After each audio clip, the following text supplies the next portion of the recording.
So, good evening, friends. Once again, we are back with the webinar series. And as I told you yesterday, yes, we discussed a lot of things about the epidemiology of CHD as well as few things about the diabetes mellitus.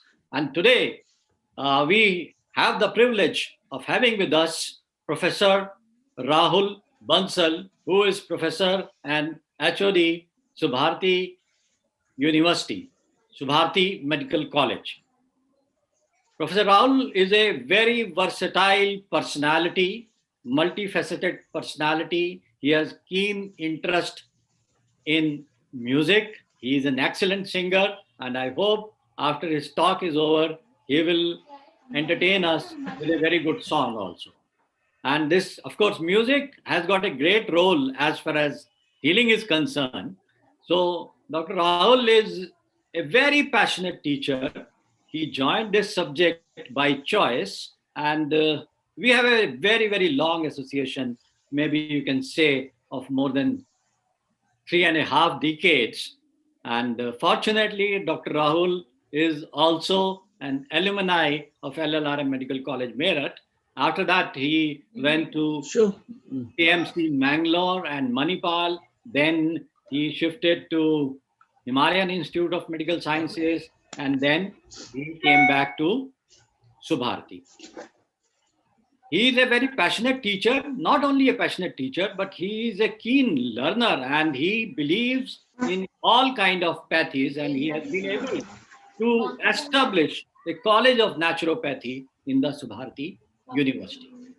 So, and he has got a holistic view of health, and he talks a lot more about mental health, about spiritual health, and that is why he is going to take up today that Sure. how and why we are grappling with this modern epidemic of coronary artery disease and what can be done so that it can be prevented as well as it can be reversed. So, over to a very passionate teacher and a very, very good speaker. Over to Professor Rahul Bansal. The screen is all yours. Thank you, Dr. Chopra, whom we call Chopra Boss. He is my senior, in a way, my mentor, and he has been behind whatever I could do. A lot role credit goes to him. And that will be very frank with you all. I am not a stalwart or a celebrity in community medicine like Dr. Chopra and others.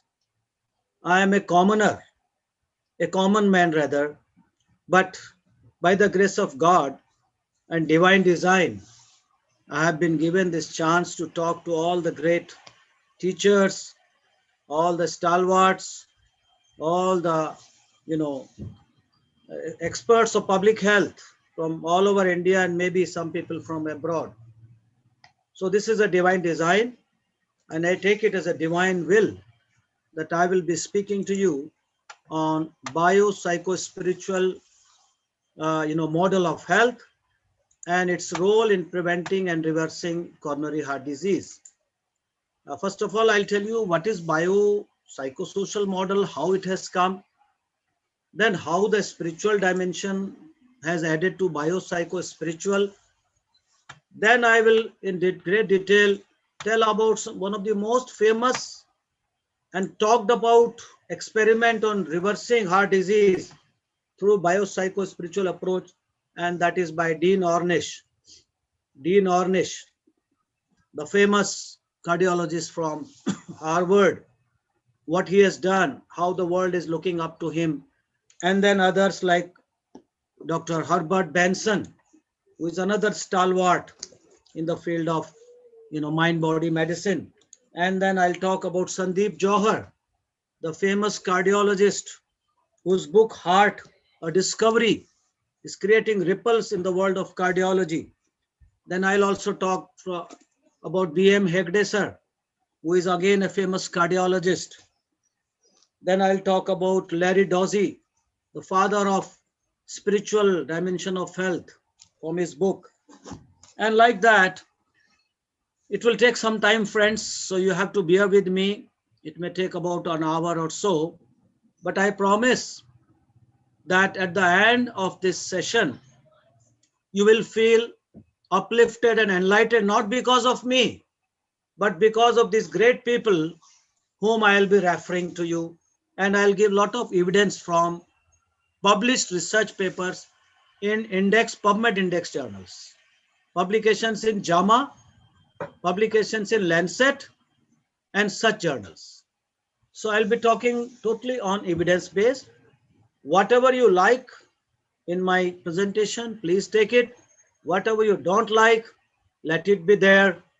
I have no issues. I have nothing to prove.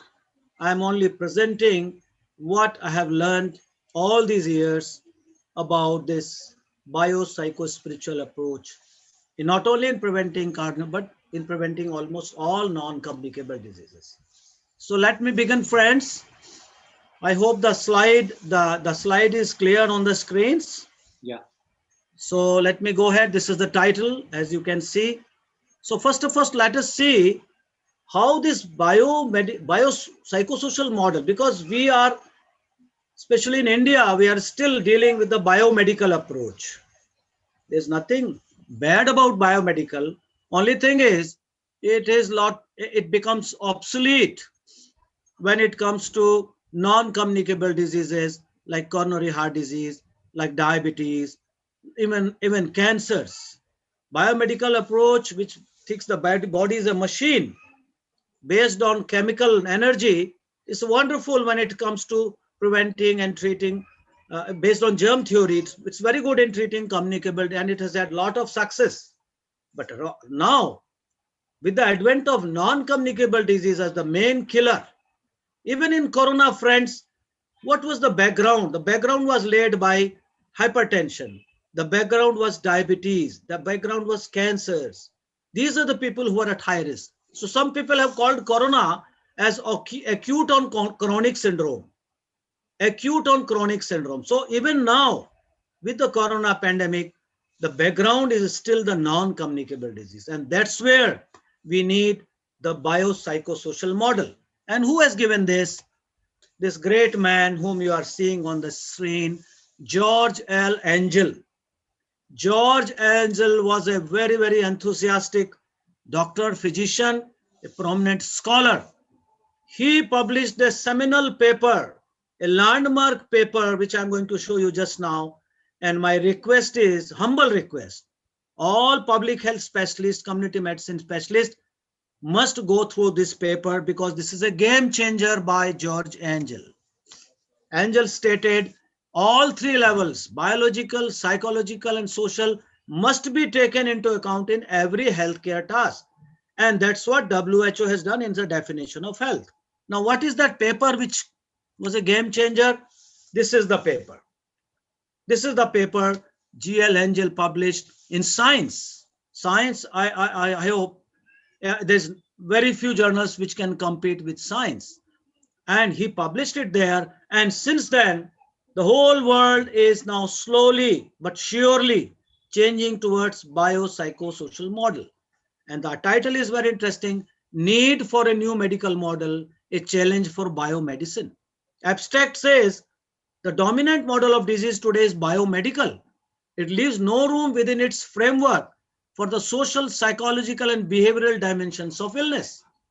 A psychosocial model is proposed that provides a blueprint for research, a framework for teaching, and a design for action in the real world of healthcare. So this paper, friends, changed the whole perspective about health, especially in Europe and America, and it's going to do the same in India also, sooner or later. Now, it is a recent publication, 2017 December. Currently, many researchers think that biopsychosocial model should be expanded to include the spiritual dimension as well.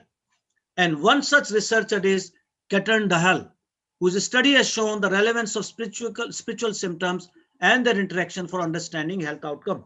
Right now, friends, I'm introducing the biopsychosocial and biopsychospiritual model. Later on, I'll come to other things. This is just an introduction. So what this man says, let us see.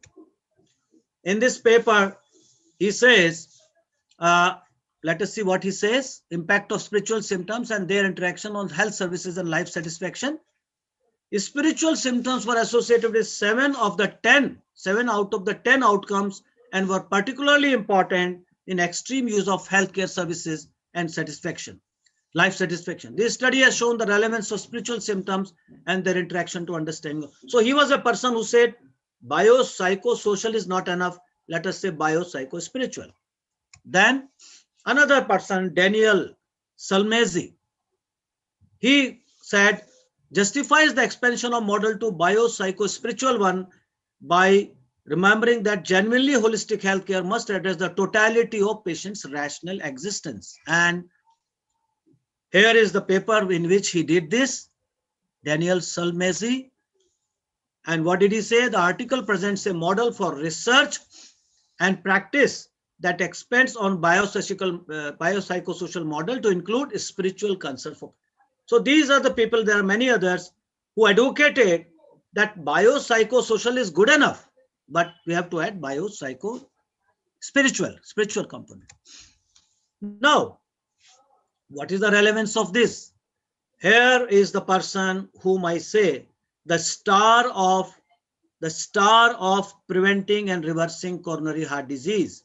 He was the person who made the world sit up and believe in the efficacy of biopsychosocial and also spiritual model in reversing heart disease, proved by angiography. And his paper, friends, was published in no other lesser journal, JAMA, Journal of American Medical Association, 98. Again, it proved a game changer. It proved to be a game changer. He is a cardiologist from Harvard, a very well-reputed institution, and he himself is a very well-reputed cardiologist. And it was a randomized control trial. And see the results. I'll be referring a lot to Dean Ornish, not because I am publicizing his work or book, because he already is well known. He doesn't need a publicity from people like us, but just to impress upon how scientific and how relevant it is for all of us today. His intervention was intensive lifestyle changes, 10% fat, whole food vegetarian diet, aerobic exercise, stress management training, small smoking cessation, group psychosocial support. That was done for 5 years on randomized trial. Conclusions were very interesting. More regression of coronary atherosclerosis occurred after 5 years than after 1 year in the experimental group. In contrast, in control group, coronary atherosclerosis continued to progress more than twice as many cardiac events occurred. Because what he did, the control group was given all the latest medical care. They were not left just like that. They were given everything which should be given in cardiology. But the experimental group, they were given a dose of what he calls the lifestyle, intensive lifestyle. And we'll see later, it was actually yogic lifestyle, which he did not call that time because yoga was not that accepted. He has told it recently in a conference. I was scared to use word yoga, but in his book, he uses yoga, pranayam so frequently.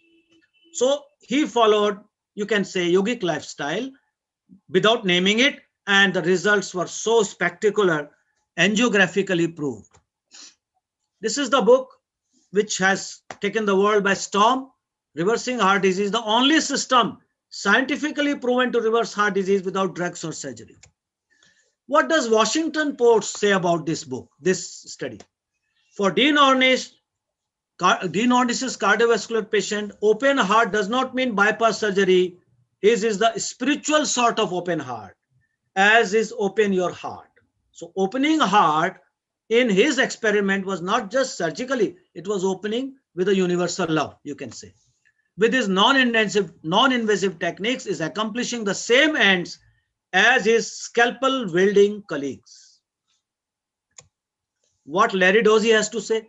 Larry Dozy, dear friends, is another great, one of the greatest proponent of spiritual health, a very well-read person, appeared in Oprah Winfrey twice, and one of the most well-known person in the field of holistic health. He says what about this book? This is an epochal book. It sets a new standard in our understanding of heart disease, and it is the template against which all other books on any disease whatsoever should be judged. He is giving a very extreme sort of statement. For the purity of science on which it rests, and for the majesty of its spiritual wisdom, this book has no equal in the literature of medicine and health. It's superlative, but I think it is well deserved.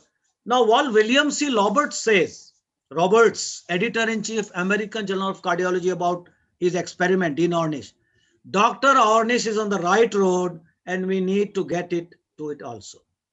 That is what he says. Reader Digest. I hope many of you must have grown as me with me. And as Dr. Chopra says rightly, Chopra boss, that I am an avid reader and still learning. Till my last breath, I'll keep on learning. And Reader Digest teaches me a lot. For the first time, we have a carefully done scientific study that shows even in advanced stages, this disease can be reversed with lifestyle changes. This is a landmark study.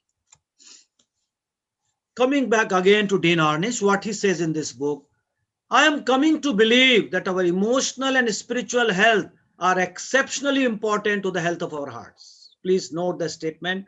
He's telling it very, very boldly, and I'll show you some evidence. I will share the latest scientific research in this exciting new field and explain how our background helped us to convince, our own background helped us to convince. In another chapter, he says, chapter 7, opening your heart to the feelings and to the inner peace. Studies in Boston, New York, California, England, and other parts of the world were proving, for example, that meditation can lower blood pressure, decrease the frequency of irregular heartbeat rhythms, reduce cholesterol levels, and so on. Yet almost all of these techniques ultimately derive from yoga. So it did not say yoga in the title, because otherwise it would have difficulty in publishing at the time. But he mentions it quite explicitly in the text, as you can see now. Now, this is the man, father of mind-body. You can say he's the father of research on meditation. He's a very, very, one of the most favorite of mine.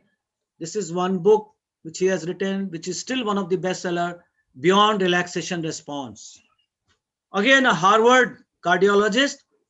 Meditation imagery are also ancient yoga techniques. Herbert Benson, MD, a well-known cardiologist at Harvard Medical School, has spent past 2 decades conducting pioneering research on beneficial effects of meditation.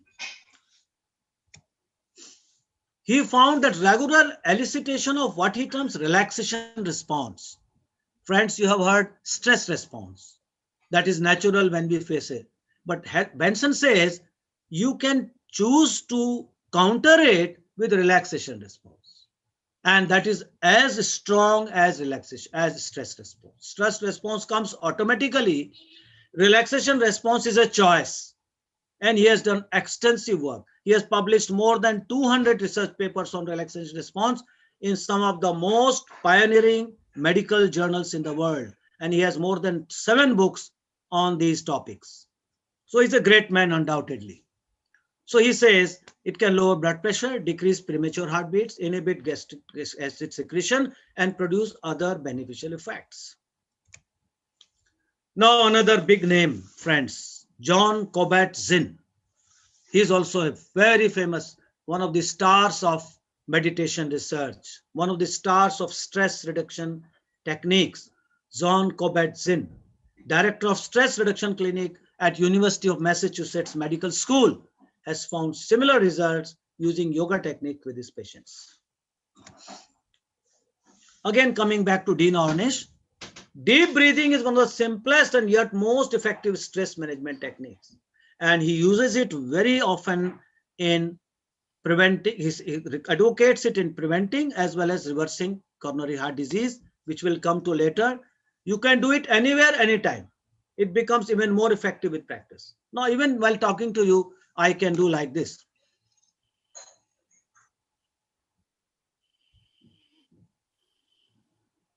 Now I am relaxing right now. I'm in midst of the presentation, and there is a lot of science behind it. The technique of alternate nostril breathing was developed to rebalance equilibrium of breathing. Rebalance.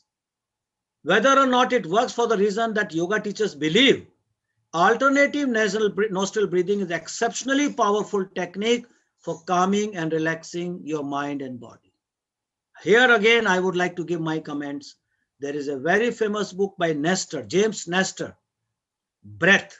The title of the book is Breath, given to me by one of my most favorite teacher, one of the all-time teacher, that is Dr. Adip Mitra. He's a legend. He gave me this book, and friends, I tell you, if you read this book, Breath by James Nestor, you will start breathing more consciously, more properly, and you will see the benefits. So he also says the same thing. Opening your heart to higher self. In this chapter, he talks about the spiritual part, which he is using in his reversing technique. Whatever allows you to experience a higher force, whether through prayer, meditation, contemplating nature, and so on, can be a powerful means of transcending feelings of isolation. And as you must be knowing, feeling of isolation or loneliness is now emerging as one of the major risk factors for coronary heart disease and other such diseases. There's no doubt about it. There's a lot of research. There is a book on loneliness, a well-researched book on, and so many publications. So that can be countered by the experience of a higher force, according to Dean Ornish. A direct experience of something larger than ourselves can profoundly transform our lives when we realize we are not isolated, we are never alone. We are always in the company of divine consciousness, says Dean Ornish. And if that is realized, there's no question of loneliness. The corona pandemic, as you know, friends, has pushed many of people to loneliness. But some people were not affected, perhaps because they were experiencing the divine connection. Now, this is another, I must say, a pioneer, a very bold, outspoken cardiologist, Sandeep Jauhar, MD, PhD, born and brought up in India, but trained in cardiology in US, a very famous interventional cardiologist. What does he say? Some of his sayings are very, very thought-provoking and may look extreme, but he is very sure about it. Now, what we depend on coronary heart disease, whatever we talk today, friends, is on Framingham. Framingham is the, basis of all. Actually, risk factor term itself came from Framingham study. But he says something very interesting. There are almost certainly cardiovascular risk factors that Framingham investigators did not identify. Please mind the words. They did not identify, means they were not taken into consideration. Some of these factors are likely in the psychosocial domain that Framingham investigators decided to ignore when the study was taken over by NHI in early 1950s. What he says in this book is, the initial questionnaire of Framingham had psychosocial factors. But when NHI took place, they dropped it because they thought it was no good. So I think that is wrong.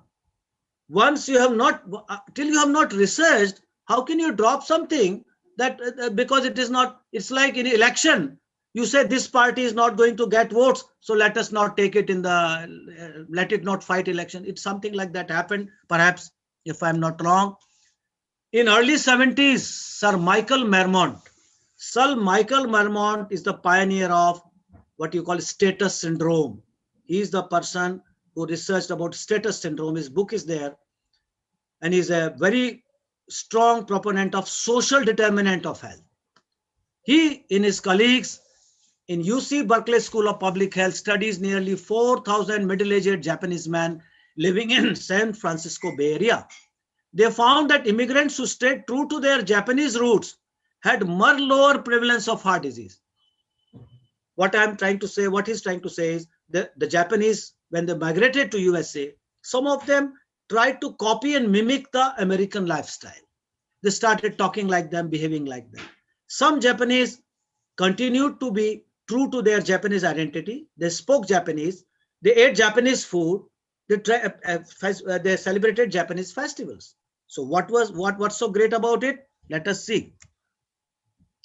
Even when they matched Americans in terms of serum cholesterol and blood pressure, then the immigrants who were integrated into the new culture, traditional Japanese immigrants had coronary disease rates in line with their homeland counterparts. Let me explain. Those Japanese who migrated to USA but continued to behave and eat and think like Japanese, even though their traditional risk factors were higher than those Japanese who tried to adopt the American culture, they had lower coronary heart disease risk. This is a very famous study.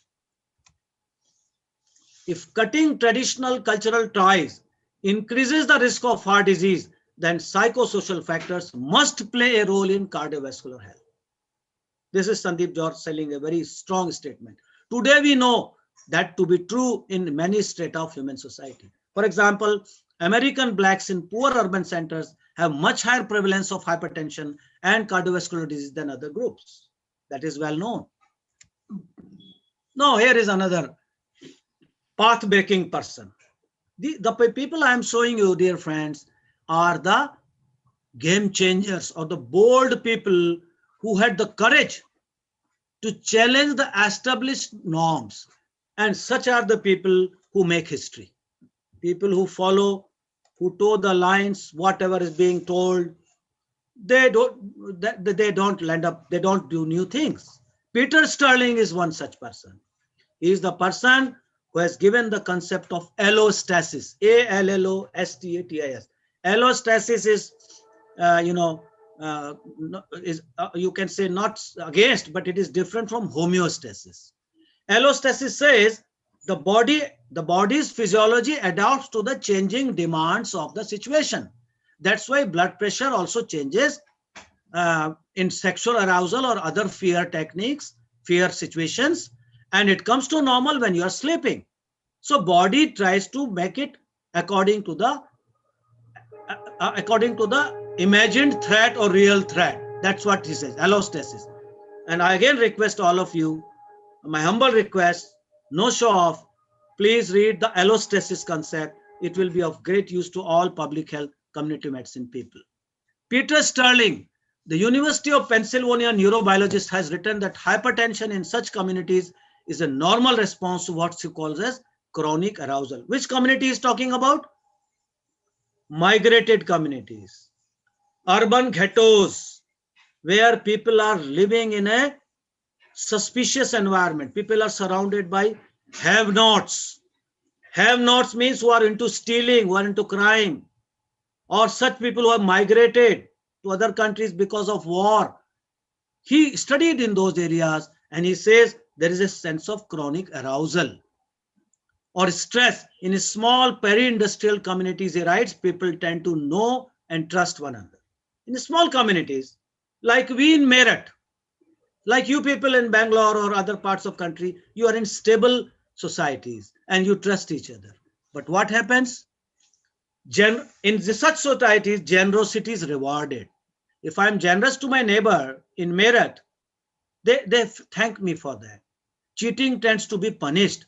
But when this milieu is disrupted, when it is disrupted during war, during unplanned urbanization, during some natural calamities, people are disturbed. As in migration urbanization, there is often an increased need for vigilance. He calls it hypervigilance. Please mind my words, friends and seniors. With due respect, hypervigilance and hyposatisfaction. He says these two are one of the biggest drivers of hypertension and even the consequences, stroke and even coronary heart disease. Hypervigilance and hyposatisfaction. You are always on guard. You are always looking for something or something will happen. And hyposatisfaction. You are not getting satisfaction from the worldly material things because you are putting too much, stakes in material things. People get estranged from their neighbors. Coming back to Sandeep Jauhar, the chronic arousal triggers release of hormones such as adrenaline and cortisol that tighten blood vessels, cause retention of salt, These in turn lead to long-term changes like arterial wall thickening and stiffening that increase the blood pressure that the body tries to maintain.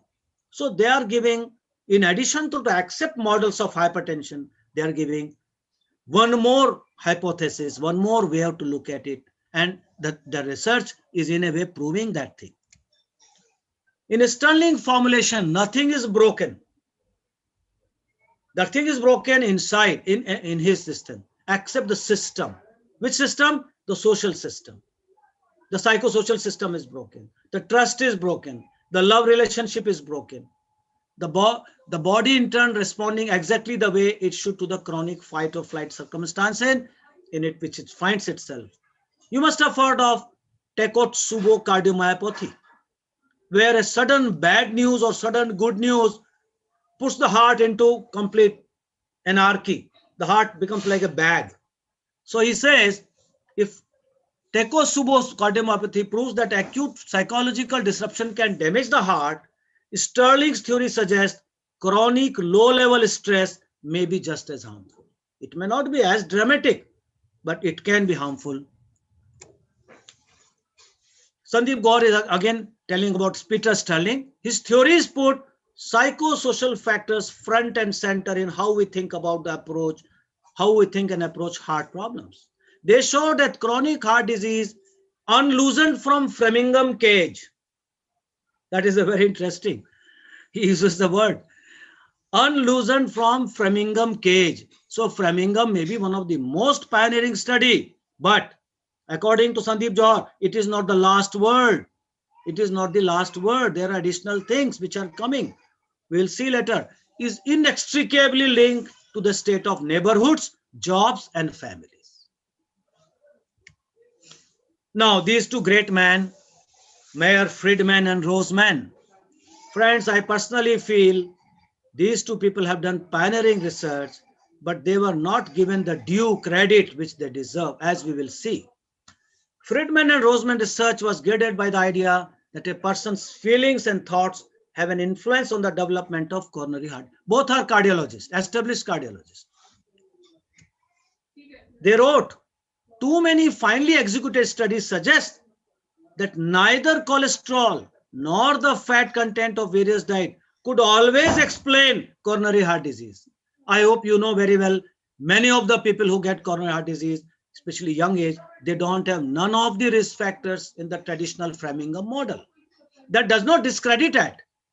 That does not discredit it, but it is not able to explain. And some people with very high traditional cardiac factor don't get heart disease. So they were talking of that. Other factors just had to be playing a part. Very logical. Now, not only that, Friedman did a study also, a trial. Recurrent coronary prevention project study, the method of baseline results and preliminary finding, feasibility of altering type A behavior pattern. I hope all of us know about type A behavior pattern. It is the behavior is too much of time consciousness, hurry, worry, always looking at watch, getting worked up at the red lights, shouting at people if there's something is late. That is the time, too much time consciousness, including hostility, etc. So they tried to change the coronary profile by changing the type A behavior. And what was the result? We studied 135 consecutive post-infarction patients to determine the feasibility of altering type A behavior, and the effect such alteration might have on subsequent rates of infarction and cardiovascular death. So it was an international study, and it's not a very small one, 135. What were the results, friends? After the first year of this 5-year study, the rates of infarction and cardiovascular death were low. P-values are given among subjects who received both cardiological and behavioral counseling than among control subjects. So Mayer Friedman did not rule out the classical cardiology. They only said add the behavioral component. I think they didn't say anything wrong. But subsequent studies were done which said there is inconsistent results of type A. Well, There was a person who did further. Distress rage may be the toxic core that puts type A person at risk. So the study by Chris Raman did not disprove the type A, but said in type A also, there are so many things. The core which puts the risk of KRD is distress rage. It's not talking fast, feeling pressed for time and putting in long hours that will kill you. It is being suspicious of and hostile towards your fellow human beings that will do you in. That was the Chris Raman. Further, refining the type A personality, that it is the distrust and hostility, the anger. So finds Duke University Medical Center's Redford B. Williams, Junior MD Professor of Psychiatry at Durham, NC. Similar finding was done by them also. So behavior definitely has a role. Again, coming back to Sandeep Jauhar. Now he is very honest. Dear friends, here is the confession of a senior cardiologist, a famous cardiologist, which you may accept or not, but he is confessing. We paid little attention to psychosocial factors during fellowship. The focus of our seminars was on pressure volume loops, cardiac work cycles, resistance of fluid-filled pipes, and capacitance of fluid-filled chambers. Fine, nothing wrong. We concentrated on clinical trial design, biological mechanisms, and understanding of heart as a machine. Here is the point. Whether heart is a machine or something more than that. Whether it is a pump, just pumping blood relentlessly, or it is something else. That is where the whole thing, changes. As with most academic training programs, the fact that there was an emotional world that could damage or heal this pump was largely ignored. Now, friends, think of the poetry, think of the Bollywood. ये दिल दीवाना है, दिल तो धड़कता है, दिल की गिरह खोल दो. Everywhere दिल is there, दिल तो पागल है. Whole शायरी, whole poetry, दिल. So were they completely off track? Or there was some truth? That's what it is coming to. Ironically, the view that the heart disease results from unfulfilled social or psychological needs was widely accepted in primitive societies. Please take care of this sentence. In primitive societies. That is almost certainly how people thought about heart disease in rural Punjab in 1950s. He's from Punjab. So he's remembering his days in his book when he was in Punjab. However, here is a very important slide. However, this narrow focus on biological mechanisms has hurt patients. We have overused stents and pacemakers.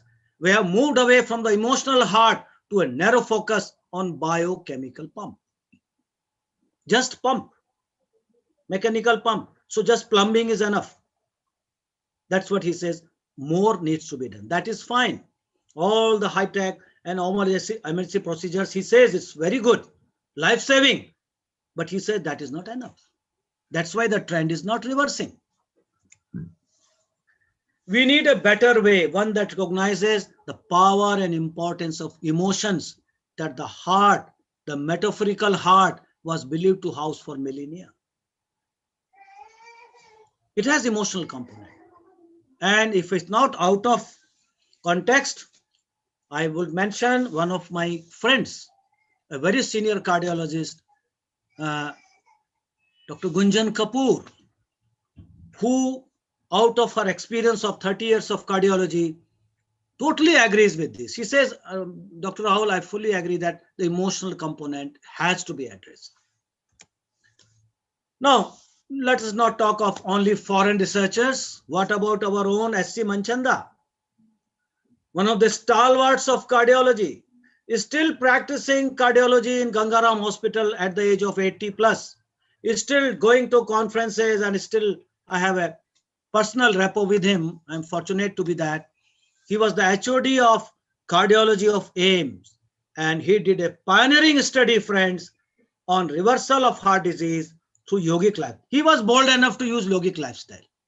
Dean Ornish was little shy because of the situations in USA at that time, but he said very boldly and published in JAPI, Journal of Association of Physicians of India. It was done in Chhatarpur.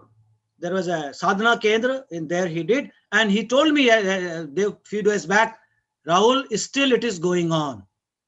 Because of corona, it was slowed down. Our study is still going on, will be published soon. And what was the study, friends? It was a bigger sample than Dean-Ornish. We evaluated possible role of lifestyle modification in incorporating yoga on retardation of coronary atherosclerosis disease. Retardation means reversal. In this prospective randomized controlled trial, 42 men with angiographically proved coronary heart disease were randomized to control group 21, yoga intervention group 21, and were followed for 1 year. Now, what is the result? The active group was treated with user-friendly program consisting of yoga, control of risk factors, diet, and moderate aerobic exercise. The intervention was almost same in Dean-Ornish as with Manchanda Saab. Only thing is he mentioned it as yogic lifestyle. Results. At 1 year, the yoga group showed significant reduction in number of angina episodes per week, improved exercise capacity, decreased in body weight, serum total cholesterol was decreased, LDL cholesterol, triglyceride level also showed greater reduction as compared to control. So the traditional risk factor also were controlled in his study. Revascularization procedures, we know well, were less frequently required than the yoga group. 1 versus 8 patients, relative risk, so and so. Conclusion, Dr. Manchanda. His full name, by the way, is Suresh Chand Manchanda. Yoga lifestyle intervention retards progression and increases regression of coronary atherosclerosis in patients with severe coronary artery disease. It improves symptomatic status, functional class, and risk factor profile. Everything very clear. JAPI 2000. A very recent publication, again, it is also inspired by Manchanda Saab. He only told me about the study. And this is published in the Journal of American College of Cardiology. What can be the bigger forum, friends, than Journal of American Cardiology? American College of Cardiology. Prabhakaran. Yoga-based cardiac rehabilitation after acute myocardial infarction, a randomized trial. So I am giving you both types of studies. One, which can prevent the very incidence of coronary heart disease. Another, after it has happened, it helps in rehabilitation and even reversal. Both types of studies I am mixing. Both are available. The study sought to evaluate the effects of yoga-based coronary rehabilitation on major cardiovascular events and self-rated health in a multi-centric randomized controlled trial. It was a multi-centric. The trial was conducted in 24 medical centers. It's a huge study, friends. 24 medical centers means something. And recruited how many? 3,959 patients with acute myocardial infarction with a median and minimum follow-up of 22 and 6 months. Patients were individually randomized to receive either yoga care group or enhanced standard care group and educational advice. So the other group also was treated well. They were not left in lurch. They were also given proper due intervention. What happened? Yoga care group improved self-rated health and returned to pre-infarct activities after the acute myocardial infarction earlier and better than the standard care group. Effect of yoga-based lifestyle.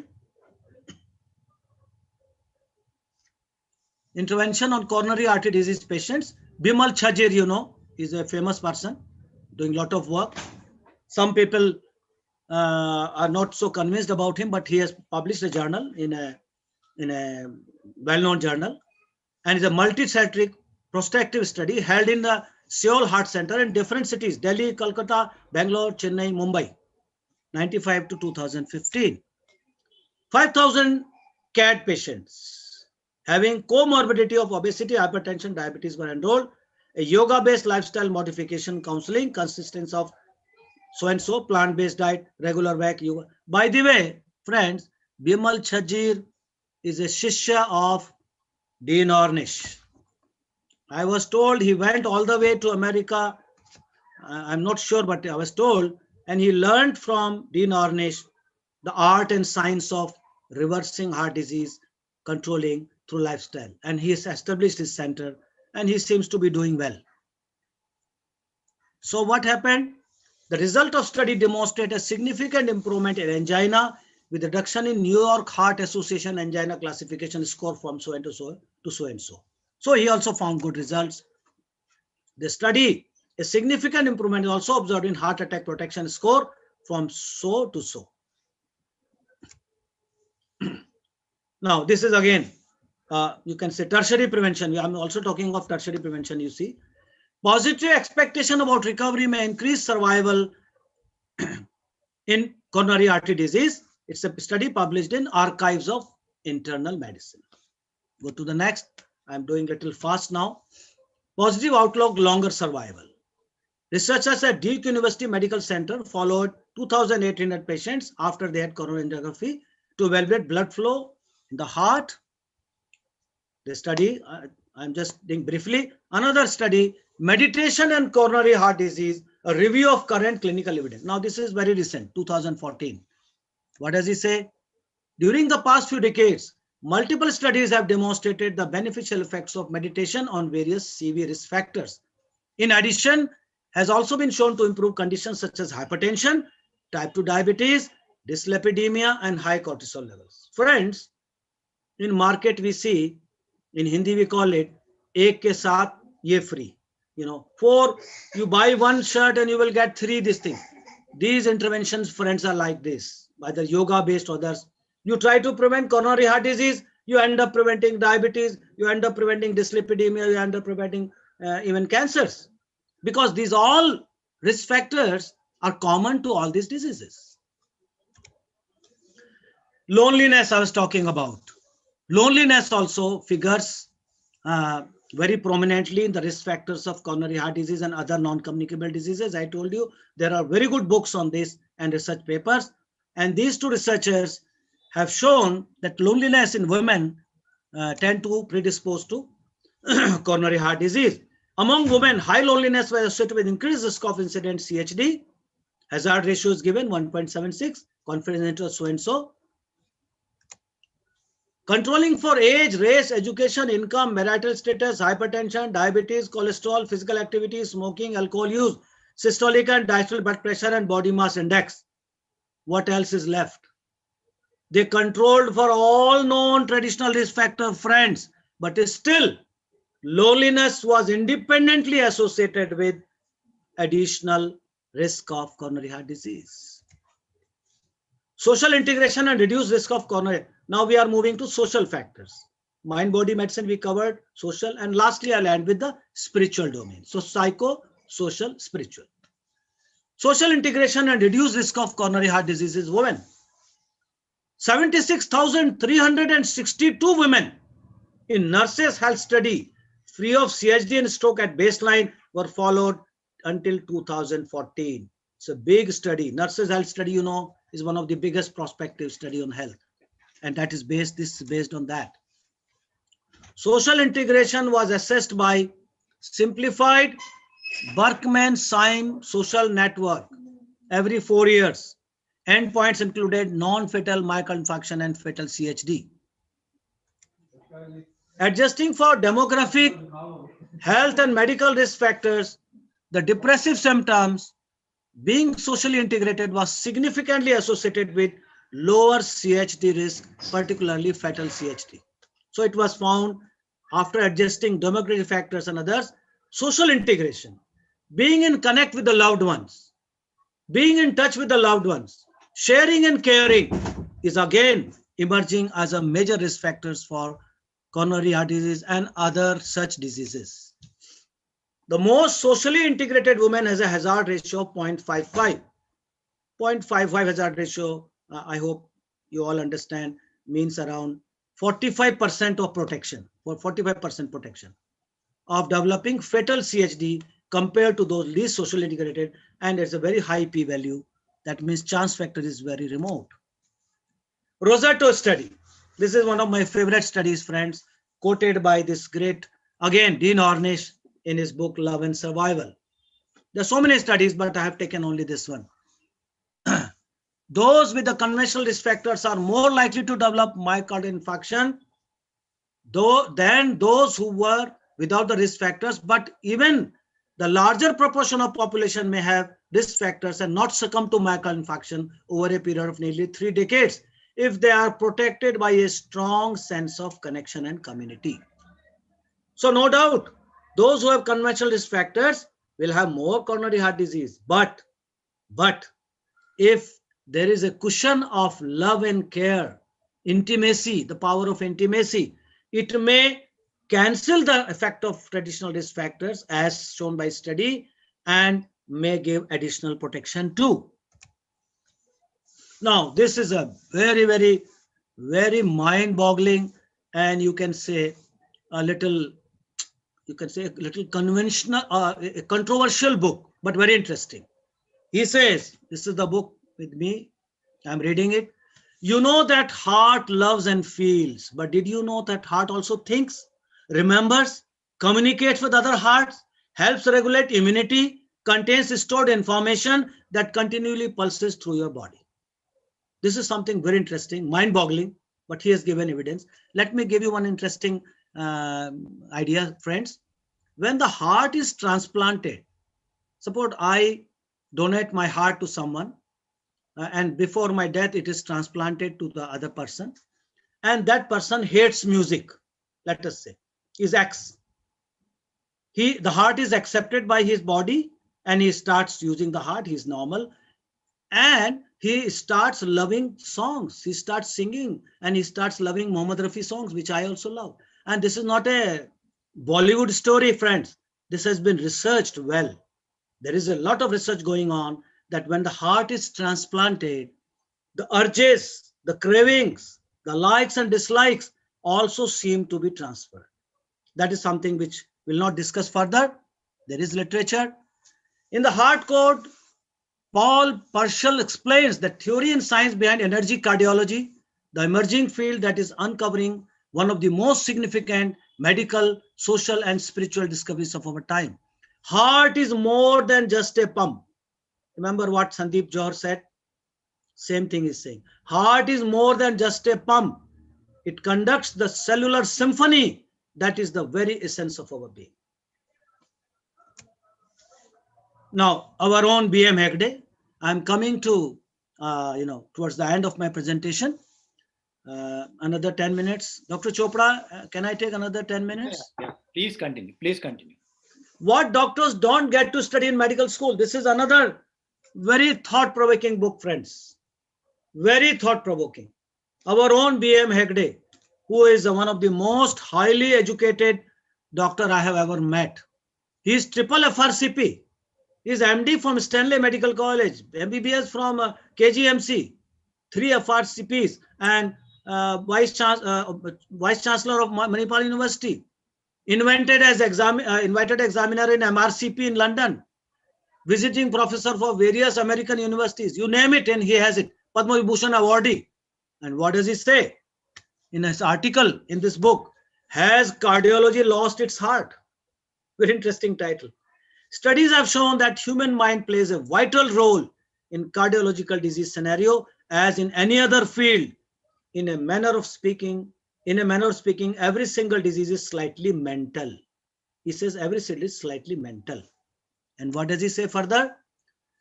While we fret and fume about diet for the patient, a recent very large prospective study reveals that it is not what one eats that kills him, but what eats him. What eats him, that is the negative thoughts that kill him more often. That's what the great says. Larry Dossey, I mentioned about him. He is one of the pioneers of spiritual healing, and his books are read as classics wherever the spiritual and medicine is being taught. By the way, spirituality and medicine is being taught in more than 100 medical schools of USA, and not even one in India. And we call ourselves spiritual people. I don't know what is and they are teaching it very scientifically.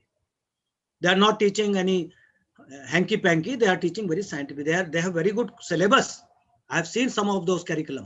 Anyway, heart disease is number one killer in United States. It causes more deaths than all other diseases combined. It is perhaps in the heart disease that the power of belief and meaning of which we feel and think about disease is most vivid. Let me explain very simply. He says the mind-body medicine, what we call psychoneuroimmunology, what we call psychoneuroendocrinology, is most vivid in heart diseases. That's what Larry Dozy says. The meanings and beliefs of persons who have heart disease are not set in stone. See, the Friedman also proved it can be changed. Dean Ornish also says it can be changed. Other studies have shown. So it is not hard. It is not fixed. Even the personality can be changed according to the researchers. They are malleable and new ones can be created that are health giving and life saving. With changes in meaning can come literally a change of heart. वो कहते हैं ना, he had a change of heart. So you went to somebody, you asked him for a business deal. He says, no, I don't want. I'm not dead. Then next day he says, well, let us consider. What do you say? He had a change of heart. A young boy proposes to a girl. She says, nothing doing. Hell with you. And after 1 week, she says, can we talk? What is call it? Change of heart. So change of heart is literally and also maybe even physiologically.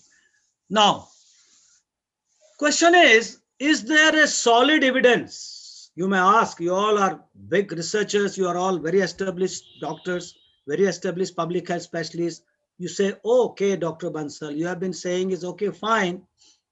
Some intervention, some randomized, okay. But is there a solid evidence that psychosocial factors have a role in coronary heart disease? Well, friends, we have a study. We have a study which none of you will be able to just dismiss because it is published in Lancet, volume 364, September 11, 2004. And what is the sample?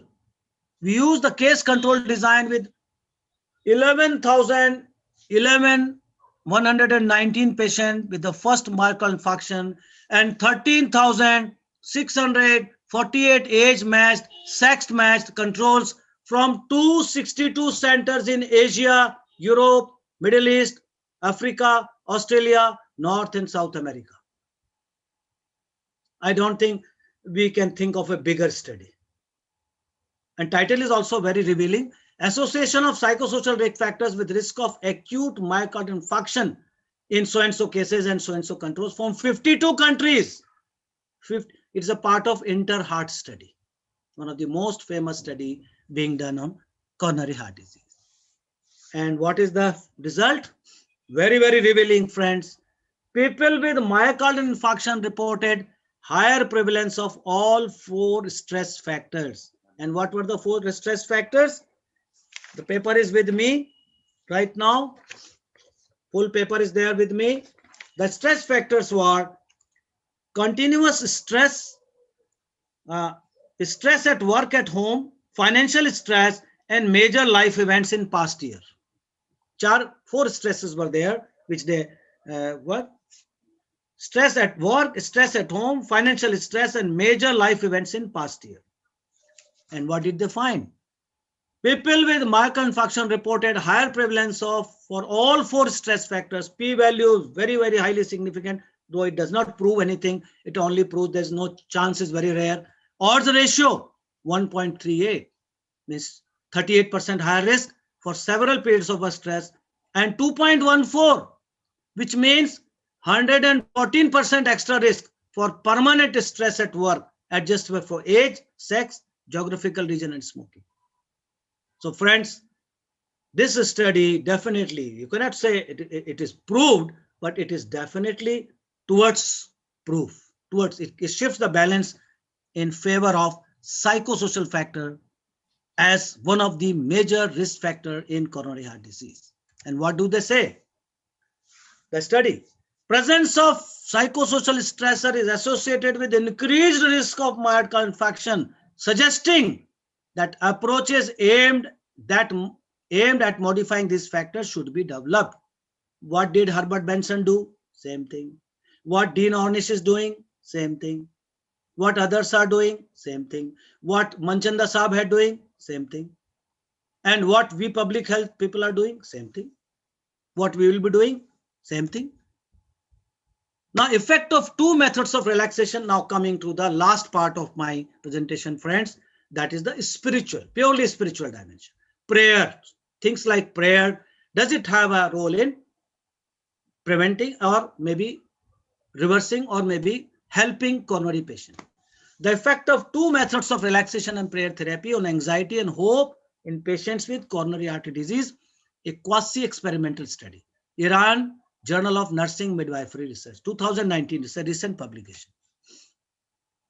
A quasi-experimental study was conducted in 3 groups of 25 subjects, so and so, in 2 stages in the hospital affiliated to a major hospital of Iran. The results showed there was a significant difference between the mean score of anxiety after intervention in the 3 groups, which was related to each of the relaxation and prayer therapy group with control. So it is not measuring the direct effect on coronary heart disease, but on the anxiety. Let us see. This again is a pioneering paper. The pioneering paper, I have with me this abstract.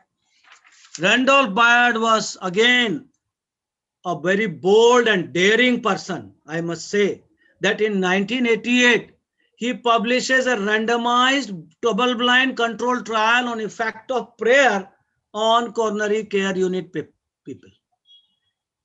He almost put his reputation at stake to be shunted out of the hospital, but that did not happen because the study was so well done. Even today, the critics of this study are not able to pinpoint anything wrong with the study other than it is a small sample. That's the only thing. Now, what did he do? To evaluate the effect of intercessory prayer. What is intercessory prayer, friends? You know me knowing means prayer being done by somebody else. I am suffering, I am in a hospital, and some people are praying without my knowledge. I may or may not be knowing. They are just praying for me from thousands of kilometers also. It is known as intercessory prayer. In a coronary population, a prospective randomized double-blind protocol was followed. Over 10 months, 393 patients admitted to CCU were randomized to IP group or control group. Now, what did it mean in a simple way? The patients were randomly divided without their knowledge. Of course, they were taken consent when they entered that you will be in a prayer group or non-prayer group, but it will be done at remote parts of America. That was done. And you will not be knowing. Consent has to be taken. And then everybody forgot about it. Nurses did not know who is being prayed for, who is not. Doctors did not know. Friends did not know. Relatives did not know. Only Randolph and maybe 1 or 2 of associates. And they were prayed in distant parts of America. What happened? Very, very mind-blowing. At that time, it created a lot of hue and cry. It created a lot of hue and cry in the field of cardiology. But even today, nobody is challenging the authenticity of this study. The control patients, mean who were not prayed for, required ventilatory assistance, antibiotics, and diuretics more frequently than patients in the IP group. IP means intercessory prayer. This data suggests that intercessory prayer to the Judeo-Christian ground. Now, don't misunderstand me. This study is propagating Christianity because America is by and large a Christian country. So they mentioned this thing. Had a beneficial therapeutic effect in patients admitted to CCU. By the way, not only on coronary heart disease, but in various diseases, more than 250 randomized controlled trials have been done till date. And 67% of them show a significant outcome, which is not bad. The same study was repeated after 10 years by William Harris, PhD et al. Archives of Internal Medicine, another very, very reputed journal. It is not going to take anything which is not sound methodologically. What does it say? Remote intercessory prayer was associated with lower CCU course scores. This suggests that prayer may be an effective adjunct to standard medical care. See, friends, none of them is questioning the authority and the benefits of the traditional approach of cardiology. That is fine, life saving. But they say, why stop at that? And he's saying, effective adjunct to standard medical care. Now, again, the concluding words from the stalwart of spiritual health, and that is Larry Dossey. What does he say? The evidence is simply overwhelming that prayer functions at a distance to change physical processes in a variety of organisms, from bacteria to humans. The data, which is we'll later examine, are so impressive that I have come to regard them as among the best kept secrets of science. He says that this overwhelming evidence, then why it is not being shared? Why it is not being made public? What is wrong in using prayer in addition to the traditional approach? And he's saying it is among the best kept secrets in medical science. So friends, that concludes the presentation. I'm going to show you again the books before I take comments from Chopra Bose. These are the books which I have referred. Beyond Relaxation Response, Herbert Benson. Love and Survival, another mind-boggling book. The Scientific Basis of Healing Power of Intimacy, Dean Ornish again.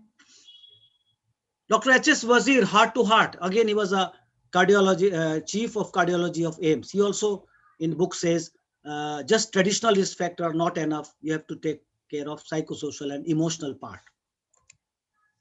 The Whole Heart Solution, another very good book, freely downloadable. I downloaded the book also. Heart disease now with the best alternate and traditional medicine. Very well written by Kahan with evidence. He gives proof of each and every recommendation in this book.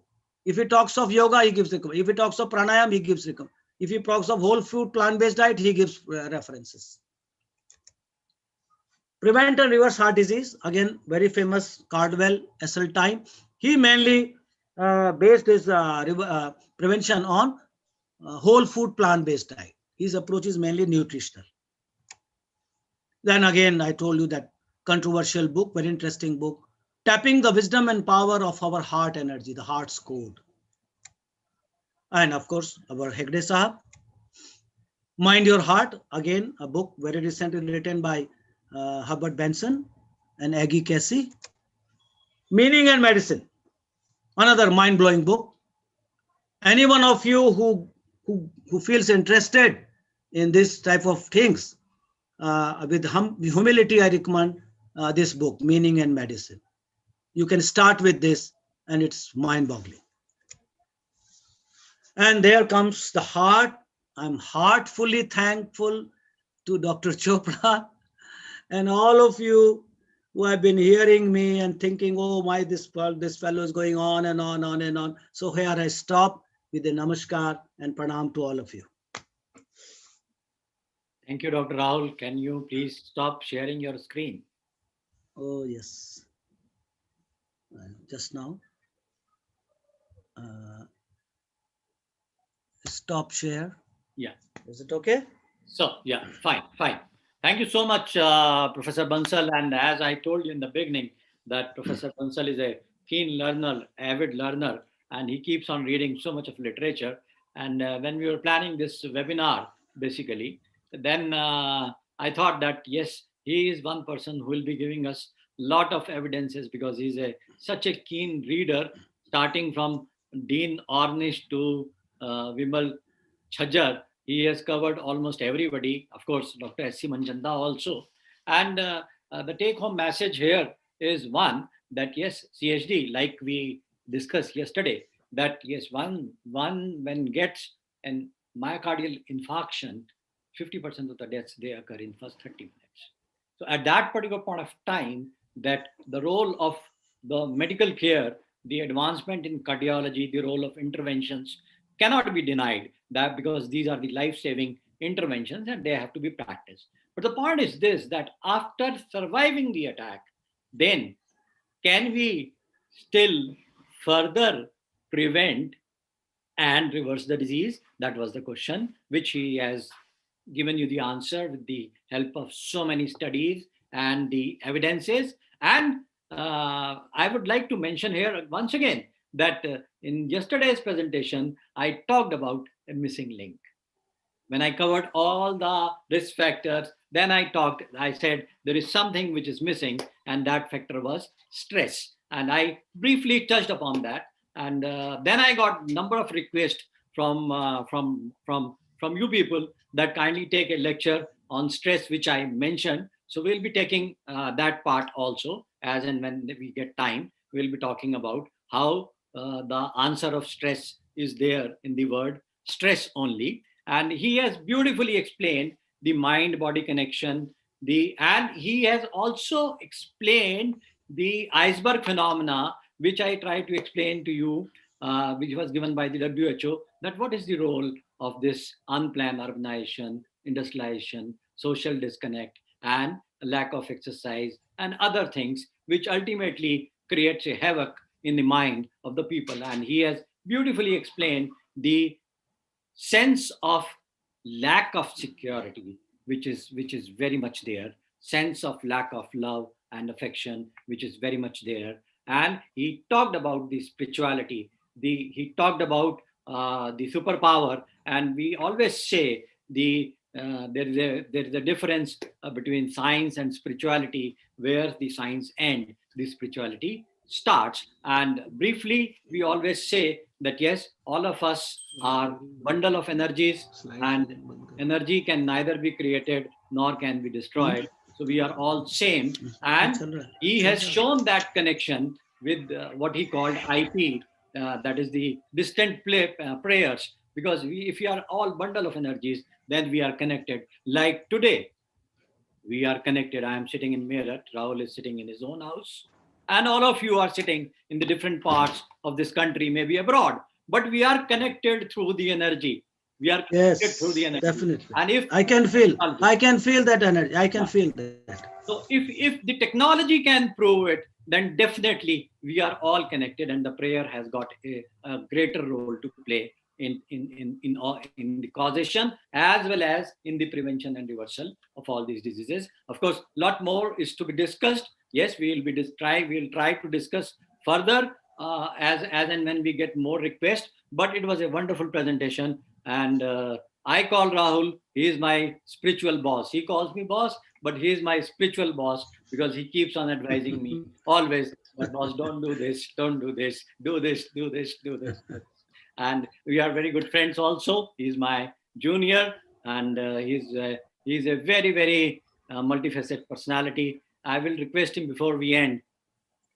Let us listen few lines from Dr. Rahul. And we were discussing that this not only academics which we are going to have, sooner or later, maybe next month, we are going to have a full day on the entertainment, where all of you can give your entries and you can come and participate, whether it is mono acting, mimicry, singing, or something whatsoever you feel like, which you can do on a virtual platform. So over to you, Rahul, for a wonderful song. Yeah. Then we will finish today's program.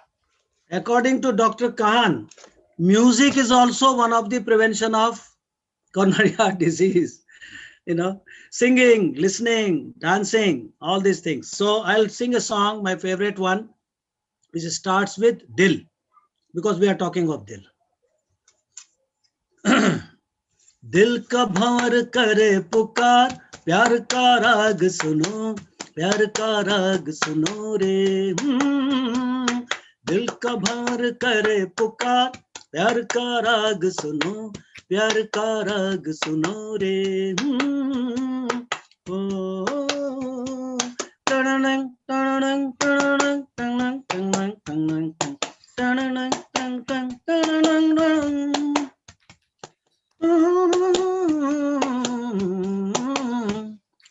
फूल तुम गुलाब का, क्या जवाब आपका, जो अदा है वो बहार है।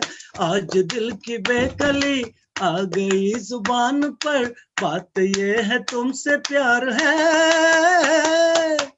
दिल तुम्हीं को दिया रे, प्यार का राग सुनो रे। दिल का भंवर करे पुकार, प्यार का राग सुनो, प्यार का राग सुनो रे। हो हो, हो।